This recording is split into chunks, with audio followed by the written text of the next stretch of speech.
आपल्या आशीर्वादाने केंद्र व राज्यात महायुतीची डबल इंजिनची सरकार आहे। या सरकारच्या माध्यमातून विकासाला गती मिळाली आहे। राज्यातील शेतकरी आर्थिक डबघाईत जाऊ नये यासाठी कर्जमुक्ती योजनेची अंमलबजावणी केली जात आहे। शिवाय जेव्हा जेव्हा शेतकरी असो किंवा सर्वसामान्य नागरिक किंबहुना भगिनी अडचणीत आल्या तेव्हा महायुतीचे सरकार त्यांच्या पाठीशी खंबीरपणे उभी राहत आहे। हे सर्वांग प्रगतीच्या पाऊल खुणा आहेत। महायुतीने विदर्भाला मान देऊन तुमच्यातला प्रतिनिधी राजेंद्र जैन यांना राज्यसभेत तर सर्वसामान्य म्हणून ओळख असलेला अविनाश ब्राह्मणकर यांना महायुतीने विधान परिषदेत संधी दिली आहे। या दोन्ही जनप्रतिनिधींना मिळालेली संधी म्हणजेच गोंदिया भंडारा सहपूर्व विदर्भाच्या सर्वांगीण विकासाला गती देण्यासाठी महत्वाचे ठरणार आहे, असे प्रतिपादन खासदार श्री प्रफुल्ल पटेल यांनी केले। या प्रसंगी खासदार राजेंद्र जैन व आमदार अविनाश ब्राह्मणकर यांचा शाल व पुष्पगुच्छ देऊन सत्कार करण्यात आला। या प्रसंगी महसूल मंत्री चंद्रशेखर बावनकुळे, पालकमंत्री पंकज भोयर, आमदार परिणय फुके, आमदार राजकुमार बडोले, आमदार नरेंद्र भोंडे, आमदार राजू कारेमोरे, आमदार संजय पुराम, सुनील फुंडे, धनंजय दलाल व इतरही माहितीचे पदाधिकारी मान्यवर मंडळी उपस्थित।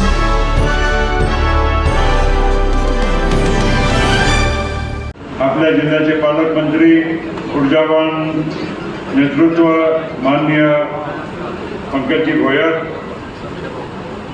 या कार्यक्रमामध्ये मी कोणाचं नाव न घेता सगळे आमदार, माजी खासदार, नेते सगळ्यांच्या नंतर वेळ याच्यातच जाते। सगळे आलेले माझे महायुतीचे तिन्ही पक्षाचे सर्व माझे नेते, कार्यकर्ते, बंधू भगिनी आणि माझ्या तरुण मित्रांनो, आलेले सगळे पत्रकार मित्र, अधिक काय बोलायचं नाही आहे। विकासाबद्दल परिणय फुके बोलले, बाकीचे सगळे बोलले। आता शिवरामजी, तुम्ही लोकांनी जास्त काम केलं असता तर आणखीन एक खासदार अविनाशच्या जागेवर तुम्ही दिलं असता की नाही? पहिलं तिथूनच आपली चूक झाली की अविनाशची तिकीट जेव्हा विधानसभेची तुम्ही जाहीर केली तेव्हाच आपण उशीर केला आणि तिकीट दिल्यानंतरही गाडी स्टार्ट करण्यामध्ये, त्याच्या टाकीमध्ये पेट्रोल, ऑइल हे टाकण्यामध्ये आणखी 7 दिवस घालवले। त्यामुळे 200 मताचा फरक पडला। या थोड़ा अधिक लक्ष घातला असता तो अविनाश की जगह लॉटरी और किसी की भी तो लग सकती थी ना। नशीब नशीब नशीब सगळे नशीब करतात। आता एक हे विचार करा की 3 वर्षानंतर जी सूचना काय परिणय फुकेने केली तर 3 वर्षानंतर जर खरोखर तुम्ही काम केलं तर उरलेले 3 वर्ष आणखीन एक आमदार म्हणू शकते की नाही यांच्या जागेवर? मग इथे बसलेल्यापैकी कोणाची लॉटरी तिथे लागू शकते, याचाही विचार करा। म्हणून कोणाचा नंबर कोणाची कधी लागेल तो विषय नंतरचा आहे। आणि खऱ्या अर्थानं बघितलं ना, बावनकुळे सर तुम्हाला माहित आहे 19 मध्ये त्यांना तिकीट आपण देणार होते आणि ऐन वेळी तुम्ही परिणय दिला, तुम्ही उभा केला, नाही 19 मध्ये अंदाज झाला आणि नंतर तुम्ही एक आणखी चूक केली होती, त्यांना जिल्हा परिषदेची साधी तिकीट दिली नाही म्हणून आम्ही राष्ट्रवादीची तिकीट दिली।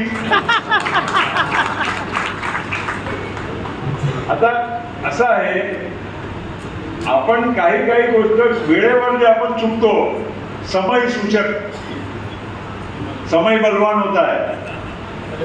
निशाना चूक गया तो समय चले गया, फिर कब नंबर कब लगेगा। पण तू बहुत ही नसीबवान है कि तेरी चूकते गई, गोली लगते गई, फिर तू खड़ा होते गया, घायल हुआ नहीं, नशीब आहे।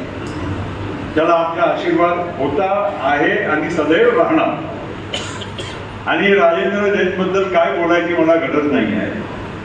ते पाहिजे एखादा हनुमान, प्रत्येक माणसाच्या जीवनामध्ये एखादा हनुमान पाहिजे।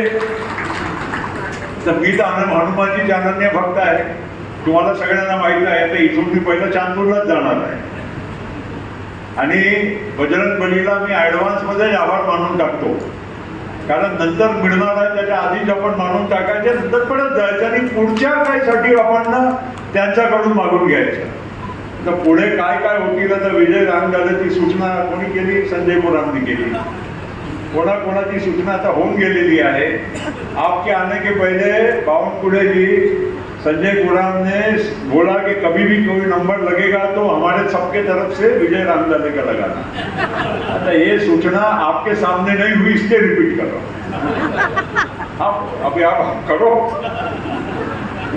और हमारा भोंडेकर सदैव वेटिंग में है. हमको लगा ये गवर्नर से सीधी शपथ भी लेने आएगा. अभी बेचारे को देखो जैकेट वैकेट पहन के शिंदे साहब को रिसीव करता है, सब करता है, सबकी शादी लगाता है, खुद की शादी लगती है. नरेंद्र बरोबर है ना. अच्छा ये भी मालूम नहीं आपको, यहाँ हमारे स्कूल से पढ़े हुए बहुत सारे लोग हैं. मधुकर कुकड़े जी ऐसे छुप के बैठे हैं. ये राजू जैन जब आमच्या राष्ट्रवादी काँग्रेसच्या नाही, जेव्हा काँग्रेसच्या युथ काँग्रेसच्या जिल्ह्याचे अध्यक्ष होता तेव्हा मधुकर कुकडे त्याचा जनरल सेक्रेटरी होता. म्हणजे ते राष्ट्रवादीचे तालीममध्ये वाढलेले आहे. असे अनेक लोक आहेत. मी सगळ्यांचं नाव घेत नाही. काय आता काही लोकांना राहू द्या ना, साबूत ठेवू द्या. तुमच्या पर्दे में रहने दो, पर्दा ना उठाओ. और वो भी आप सब नेता आए हो. बावनकुळे जी आज आप भारतीय जनता पार्टी के अध्यक्ष रहे. हम लोग जब टिकट देते थे ना, बांट रहे थे आपस में, तो अमित शाह साहब के बाद नड्डा जी के साथ जब बात करते थे तो बावनकुळे जी आपके तरफ से बात करते थे. आणि म्हणून जे काही लोकांना तिकीट मिळालेली आहे भारतीय जनता पार्टी, त्यांनी लक्षात ठेवा की बावनकुळेजींना नाराज करून चालणार नाही. त्यांच्या गुरुमध्येच राहा. बरोबर आहे ना. त्यामुळे एवढीच मी सूचना करू इच्छिते. जास्त काय बोलायचं नाही. फक्त एकच सांगतो की आपण तिन्ही पक्ष एकत्र आल्यानंतर भंडारा जिल्ह्या गोंदिया जिल्ह्यामध्ये कोणाची खैर नाही. कोणी इथे आपला समोर लढून जिंकू शकते. जोपर्यंत आपण एक आहोत तोपर्यंत कुठल्याही पक्षाला, कोणत्याही नेत्याला 1% पण स्कोप नाही. ही मी तुम्हाला स्पष्ट सूचना करतो. आज तक बावनकुळे जी आपण ही आमने सामने रहते थे ना, तभी तो फरक होता था. आता मागच्या वेळी 7 पैकी 6 आमदार आपले निवडून आलेच. खासदारकीमध्ये जे काही वातावरण त्यावेळी दूषित होता, जे काही गैरसमज झाली होती देशामध्ये की संविधान बदलणार, 400 पार होणार, म्हणून असा होईल तसा होईल, काय होणार नव्हता. पण लोकांना एक कधी कधी चालून जाते, एक वातावरण निर्मिती झाली. लोक दिशाभूल झाले, ऐकायला तयार नव्हते. पण त्याला विधानसभेपासून आपली एक नवीन चांगली सुरुवात झाली आहे. आणि आपल्याला ही महायुती घट्ट ठेवायची. आणि राजेंद्र जैन पडणे खोके तुम्हाला सांगून म्हणजे 40 लोक मी घेऊन येतो असा काही तुम्ही समजू नका. ते फक्त सांगण्यासाठी होता. माझी सहमती आम्ही तिकीट तुमच्याकडून मागितली होती, ते बरोबर आहे. पण इथे या मंचावर जेव्हा आपण अविनाशचा फॉर्म भरत होतो त्यावेळी मी काय सांगितलं होतं, राजूची चिंता करू मत. कारण मी त्या दिवशीच ठरवून घेतला होता की हा कुठे जाणार आहे आणि त्यांना कोणती जबाबदारी आम्ही देणार आहोत. कारण आम्हाला तर माहीत होतं ना समोरची ती जागा येणारच आहे. आणि ती जागा शेवटी ठरवायची काहीतरी आमच्या रोल राहतेच ना. आमच्या पक्षामध्ये आम्हाला पार करून काही निर्णय होत नाही. हे पवार साहेबांच्या काळात सुद्धा होता, अजितदादाच्या काळात सुद्धा होता. आणि आजही आम्हाला एवढा मान सन्मान राष्ट्रवादी काँग्रेस पक्षामध्ये मला मिळालेला आहे ते आमच्या नेत्यांचा प्रेमामुळे मिळालेला आहे. आणि जसे तुम्ही सगळे लोक प्रामाणिकपणे काम करत आले राष्ट्रवादी काँग्रेस पक्षामध्ये, शेवटी आमचा पक्ष आहे, ही आमची संस्था आहे. यांना टिकवून ठेवायची, जगवायची आणि मोठी करायची ही जबाबदारी आमच्या खांद्यावर आहे. हे मी समजून राहिलो आहोत. त्यामुळेच आमच्या राष्ट्रवादी काँग्रेस पक्षाला योग्य दिशा या महायुतीमध्ये येण्यासाठी सुद्धा ही दिशा आमच्यासारख्यांनी अजितदादाला साथ दिलं, म्हणून आम्ही योग्य दिशा आणि अंजाम तक मंजिल तक आम्ही पोचू शकलो. ही महत्वाची गोष्ट आहे. आणि त्यामुळे आज या महाराष्ट्रामध्ये आपल्या खास करून गोंदिया भंडारा जिल्ह्यामध्ये, कारण इथे आपण आपल्या दोन्ही जिल्ह्याचे सगळे सहकारी आहोत, आपण जर योग्य रीतीने काम केलं, होते थोडाफार मंदूक होते तिकिटाच्या वेळी, विधानसभेची असो लोकसभेची असो, अनेक वेळा लोकांना मंदूक होत असते, पण ते आपण आपसात म्हणजे बसून काहीतरी मार्ग काढला पाहिजे आणि त्यामुळे आपण या गोंदिया भंडारा जिल्ह्यामध्ये नक्कीच यशस्वी राहू, एवढीच मला खात्री आहे. मी अधिक काय बोलणार नाही, आता वेळ झाली आहे आणि बावनकुळे साहेबांना खास करून तिथे नागपूरला कार्यक्रम आहे. मी आपल्या सगळ्यांच्या पहिला तर मनपूर्वक धन्यवाद करू इच्छितो आणि जे आपल्याला विजय प्राप्त झाला आहे ते विजय फक्त आपली एकताचा आहे, आपल्या महायुतीची शक्तीचा आहे आणि अशीच आपण शक्ती कायम टिकून ठेवावी. आणि आणखीन एक सूचना करतो तुम्हा सगळ्या लोकांना, ज्यांना आमदार व्हायचं असेल ना पुढे, या देशाचे पंतप्रधान म्हणून ज्या प्रमाणात या देशाला विकासाकडे नेलं आणि ज्या प्रकारे या देशातील सामान्य शेतकरी असणार, शेतमजूर असणार, सामान्य लोकांपर्यंतही त्यांनी आपलं लक्ष केंद्रित केलं आणि म्हणून या भारताच्या 74% भूमीवर आज भारतीय जनता पार्टी आणि एनडीएची सरकार आहे.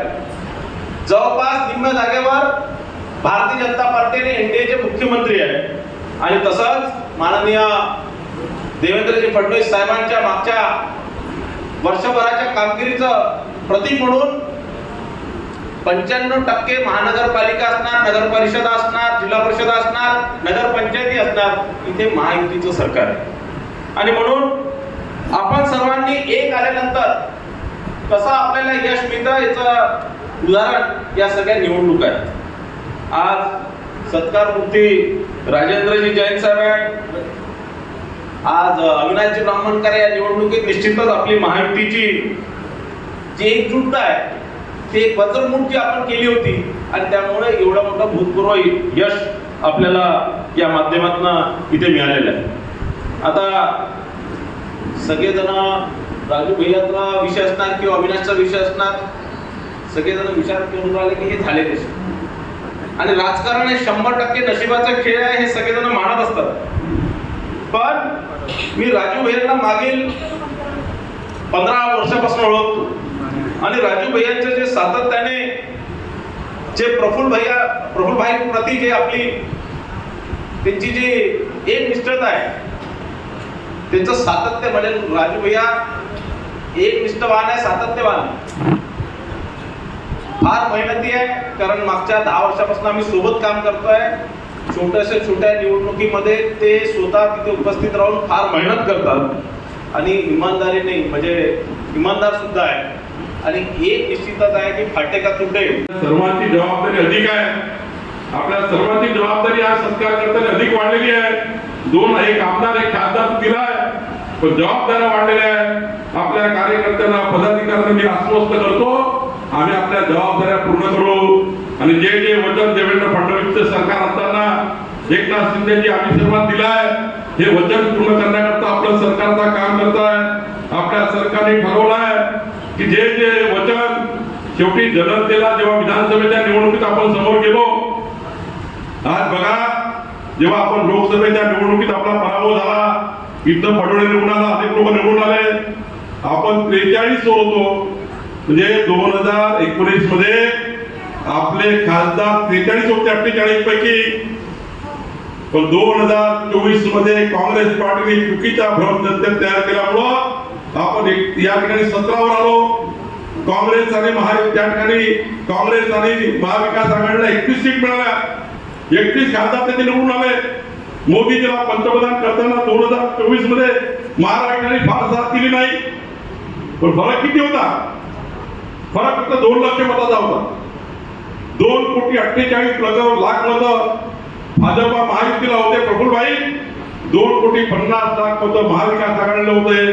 2 लाख मतांनी 31 खासदार पडले. 2 लाख मतांनी एका बूथवर मी नेहमी सांगतो, या महाराष्ट्रात 1 लाख बूथ आहे. 1 लाख बूथवर जर 2 मतं मिळाले असते तर 2 लाख मतं मिळाले असते. 2 लाख मतं मिळाले असते तर महाराष्ट्रामध्ये 31 भाजपा महायुतीच्या आल्या असत्या, काँग्रेस 17 थांबली असते. पण खऱ्या अर्थाने तो पराभव आपला झाला होता. आपण सारे निराशेमध्ये होतो. पण जनतेचा विश्वास देवेंद्र फडणवीस, एकनाथ शिंदे आणि अजित दादावर होता. पुन्हा एकदा आपण 4 महिन्यात मैदानात गेलो आणि मला विश्वास आहे की प्रफुल्लभाई आम्ही सर्वांनी जी युती केली, आपली महायुती झाली आणि या महायुतीमध्ये मी भारतीय जनता पार्टीचा अध्यक्ष होतो. प्रफुल्लभाई सुनील तटकरे राष्ट्रवादीमध्ये, देवेंद्रजी आणि आम्ही भाजपमधून आम्ही या ठिकाणी एकनाथ शिंदेची रोज बसायचो, कॅल्क्युलेशन करायचो, एक मत वाढवण्यासाठी प्रयत्न करायचो. आणि मला अभिमान आहे भंडारा गोंदियाच्या सर्व मतदारावर, तुमच्यावर, व्यासपीठावरच्या नेते, खालचे नेते, की तुम्ही सर्वांनी जे लोकसभेच्या पराभवानंतर अत्यंत हरलेल्या परिस्थितीमध्ये तुम्ही चांगल्या पद्धतीने काम केलं आणि 3 महिन्यानंतर झालेल्या विधानसभा निवडणुकीमध्ये भाजपा, शिवसेना, राष्ट्रवादी महायुतीला 2,48,00,000 मतावरनं 3,18,00,000 मतं मिळाले. 70 लाख मतं 3 महिन्यामध्ये आपले वाढले. आणि प्रफुल्लभाई, ज्या काँग्रेसने घोटाळापणा केला होता त्या काँग्रेसला 2,18,00,000 म्हणजे 32 लाख मतं त्यांचे कमी झाले. खऱ्या अर्थाने तो महाविजय आम्ही विसरलो नाहीये. आम्ही धनाच्या बरोबर आश्वासन दिलं आहे. आम्ही शेतकऱ्यांची कर्जमुक्ती करण्याचं आश्वासन दिलं आहे. आणि मला देवेंद्र फडणवीस, एकनाथ शिंदे, सुनेत्रा पवारांचं अभिनंदन करायचं आहे. आज अभिनंदनाचा ठराव झाला पाहिजे. काल माननीय मुख्यमंत्री देवेंद्र फडणवीसांनी जी एक अट होती 50,000 रुपयाची, ती अट काढल्यामुळे आता 2 लाखापर्यंत सरसकट कर्जमाफी करण्याचा निर्णय आपल्या सरकारने करून दिला. सरसकट कर्जमाफी करण्याचा निर्णय आपल्या सरकारने करून दिला. एक महायुतीचं मत किती महत्वाचं होतं. तुमचं एक महायुतीचं वारे कमळ आगे कमळ वाळे, घडी आगे घडी वारे, धनुष्यबाण आगे धनुष्यबाण करत करत भंडारच्या कार्यकर्त्यांनी जे महायुतीला एक मिळवलं. आज बघा आपले सर्व 54 डिपार्टमेंट काम करतात आहे. आपल्या या ठिकाणी नवीन सरकार आपलं आल्यानंतर, देवेंद्र फडणवीसांचं सरकार आल्यानंतर आज 54 डिपार्टमेंट काम करतात आहे. आज बघा तुमचं मत किती महत्वाचं होतं. व्यासपीठावर तुमची मागणी होती माझ्याकडे की आमच्या शेतकऱ्यांचे ट्रॅक्टर तहसीलदार, पोलीसवाले पकडतात आणि 1-1 लाख रुपये आम्हाला जमा करावं लागतात. तुमचं एक मत किती महत्वाचं होतं. मी महसूल मंत्री झालो, मला देवेंद्रजी अधिकार दिले महसूल मंत्री म्हणून काम करायचे. तुम्ही महायुतीचं काम नाही केलं तर हे निवडून नसते आले, मी निवडून नसता, आपले आमदार निवडून नसतात, मी मंत्री झालो नसतो, देवेंद्रजी मुख्यमंत्री झाले नसते, देवेंद्रजी मुख्यमंत्री झाले नसते, सुनेत्राताई उपमुख्यमंत्री झाले नसत्या, एकनाथजी उपमुख्यमंत्री झाले नसते, मला महसूल मंत्री म्हणून अधिकार मिळाले नसते आणि माझ्या हातात जो पिनाचा वापर मी करू शकलो नसतो. आज पंकज गोयल पालकमंत्री झाले नसते. हे जे कर्तृत्व आपल्या कार्यकर्त्याचं आहे. पण बघा एक निर्णय किती महत्वाचा असतो. या राज्यामध्ये जवळपास 40% ट्रॅक्टर आहे आणि आता एक सरकारने निर्णय घेतला परवा, यानंतर आमच्या गरीब शेतकऱ्याचं ट्रॅक्टर कोणी पोलीसवाला तहसीलदार पकडणार नाही, पोलीस तहसीलदार ट्रॅक्टर पकडणार नाही. कारण तो गरीब माणूस, तो शेतकरी आपल्या शेतामध्ये माती आणतो, वाळू आणतो, काळी माती आणतो, या ठिकाणी मुरुम आणतो. ते शेतकऱ्याचं राज्य आहे, बळीराजाचं राज्य आहे. आम्ही निर्णय घेतला, एकनाथ शिंदेजी, देवेंद्रजी सांगितलं यानंतर महाराष्ट्रातल्या शेतकऱ्याचे ट्रॅक्टर पकडू नये. आणि एवढंच नाही तर आपल्याला या ठिकाणी परवा जो निर्णय झाला तो कळला असेल. आज या ठिकाणी आपल्या सरकारने सर्वात महत्वाचा आदिवासीचा संजय प्रॉपर्टी म्हटलंय. प्रफुल्लभाई